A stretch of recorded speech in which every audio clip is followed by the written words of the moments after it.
Mr. Chair. David Clark. I want to pick up actually where my colleague Grant Robertson left off. Repeat it. You're just going to pick it up. Are you? Yeah, pick it up, sir. Pick it up, sir. The clause 26 references that my colleague referred to. I think I trust he may speak further on this, but lead into other important aspects of the student loans aspect of this bill, because as we've canvassed, we are required in this part of the Act to record a borrower's name or other name by which the borrower is known, a borrower's date of birth, a borrower's tax file number, a borrower's last known address and contact details, and any other relevant information.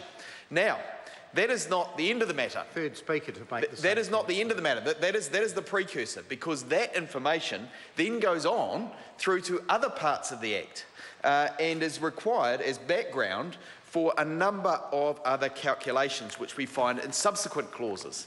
That very information is used as background to inform calculations which say that the borrower must pay tax equal to the larger of two amounts. And those two amounts are calculated using various formulae. So in clause 30, we have to do with shareholders in close companies, a calculation of the amount of earnings they might have as compared to ordinary earnings. And that is a level of detail into which the bill then delves. In clause 11, I think new clause 11, certainly on page 18 at the top, there are requirements for borrowers who are settlors of trusts. And we read that this clause applies for the purpose of determining the amount that is included in the adjusted net income of a borrower for an income year when the borrower is the settlor of a trust, the borrower's trust, in brackets. That amount is calculated, again, using a calculation down in subclause 4, brackets A plus B, close brackets, divided by C. And again, it's of the nature of where the income is either greater than 0 or calculated by this trust greater again. And so we have there calculations which build upon the information collected earlier in order to ensure that the borrowers pay their fair share.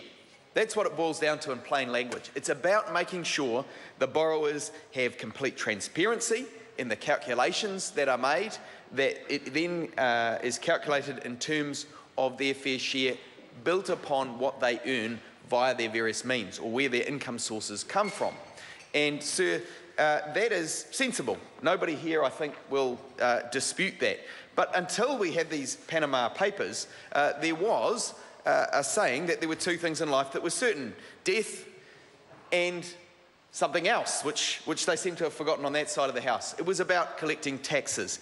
And now we have a debate about, in this House, exactly whether these clauses should apply and how. We delve into the detail and we see that it is about, the principle underlying it is making sure people pay their fair share according to the various interests they have.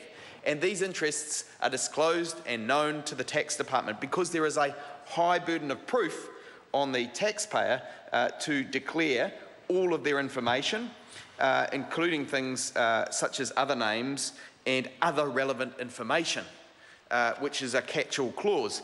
And so that feeds through, in fact, to all of these subsequent clauses in the pages that follow. And those calculations add up to, in many cases, a greater amount than were the borrower simply a borrower simple, with no other business interests, with no trusts that they were the settler for, with no close companies that they were responsible for, and so on. And that, Mr. Speaker, is how the calculation is made. Now, were it the case that these people had foreign trusts where their interests were not disclosed, that would not be captured in these clauses unless it was captured under other relevant information. And that is why, in this bill, I commend the fact, and I'm sure my colleagues will too, that we are collecting this wider set of information. It is a good principle of tax law to collect all relevant information to ensure that people pay back their fair share. Now, I have been a student loan borrower, as many others in this House will have been, and I have not resented the fact that I had to pay that back. That is something that, in my time, was the expectation that I went in with. I do think, over time, Mr. Chair, Julian Genter. Mr. Chair.